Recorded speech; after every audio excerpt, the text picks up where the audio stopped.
Imagine stepping into a basement where the air smells like old vinyl records and unspoken dreams. A group of kids circles up, passing around secrets and smokes, laughing through the ache of growing up. But what if that laughter hid something deeper? Young guys' quiet battle to hold it all together, one sarcastic quip at a time. This is the story of a show that captured our hearts, and the man at its center who carried more weight than anyone knew. Back in the late 90s, a fresh sitcom burst onto screens, pulling us into a groovy world of bell-bottoms and bad hair. It promised light-hearted chaos, teens dodging curfews, chasing crushes, and clashing with parents who just didn't get it. The vibe was pure nostalgia, like flipping through a faded photo album from a decade that felt wild and free. Families gathered round the TV, chuckling at the mishaps, feeling that warm pull of familiarity. Yet, from the jump, there was an undercurrent of subtle tension that made you lean in closer, wondering what lay just beyond the punchline.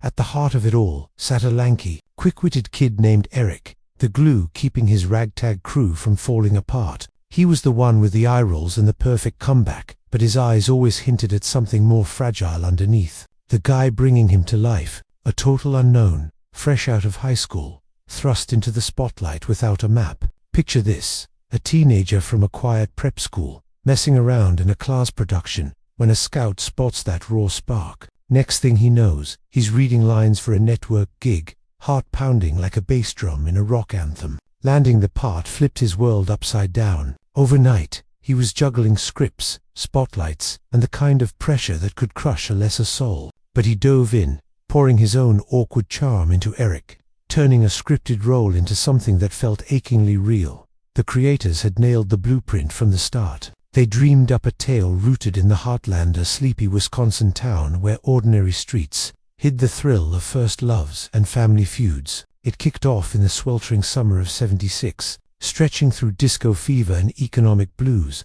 wrapping just as the ball dropped on New Year's Eve '79.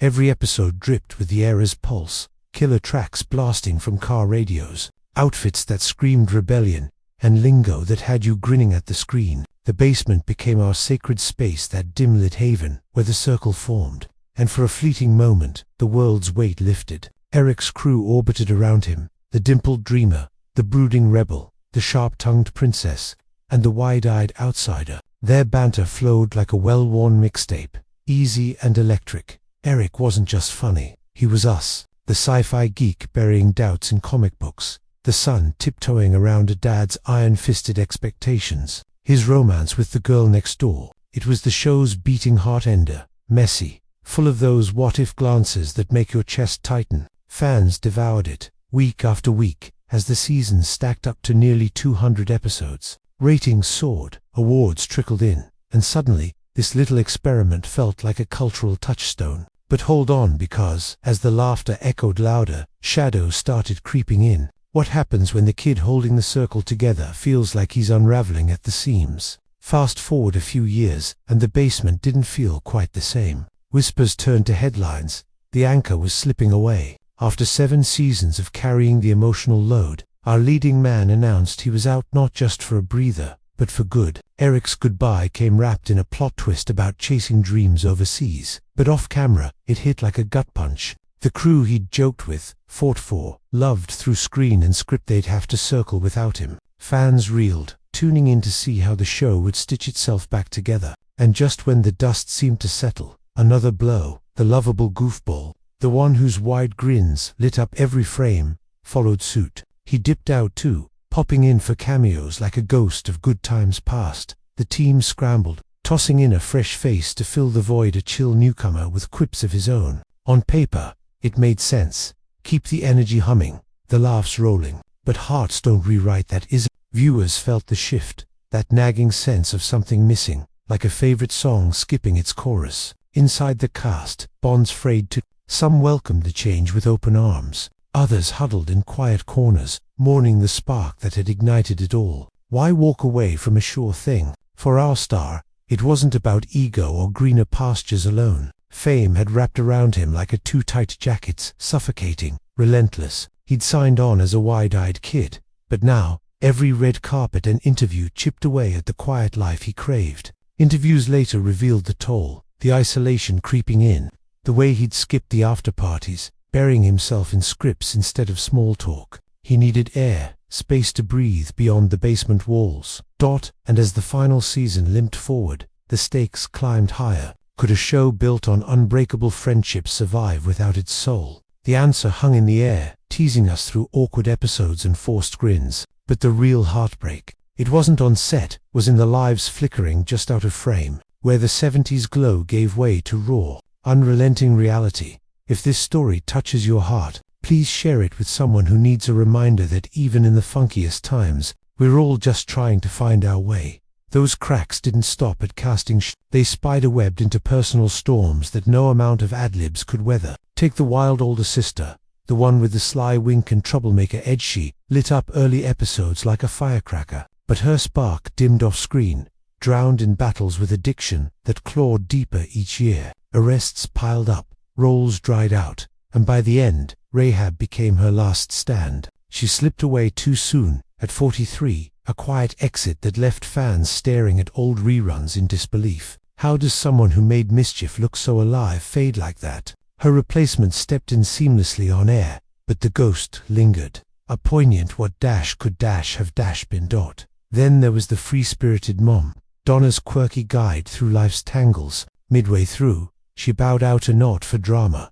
but for love. Her husband faced a shadow no medicine could chase, and she chose bedside vigils over call sheets. Fans missed her warmth, that effortless blend of sass and soul. Years on, fate dealt her a cruel hand. A simple infection spiraled into something fatal, stealing her at 71. Tributes poured in, painting her as the kind of light that outshines any set. The hippie sage, with his laid-back wisdom and knowing nods, his real-life detour through the courts added a bitter twist. Busted for dealings tied to his family's ventures, he served time in a cell that mocked his on-screen haze. 9 months behind bars, emerging wiser but scarred. The irony stung like a bad trip. And the cool rebel, Hyde, the one we rooted for, through every glare and growl. His unraveling shook the foundation. Convictions rolled in for deeds that shattered trust, landing him decades in a cage. The verdict rippled out, ensnaring old friends who'd penned pleas for leniency.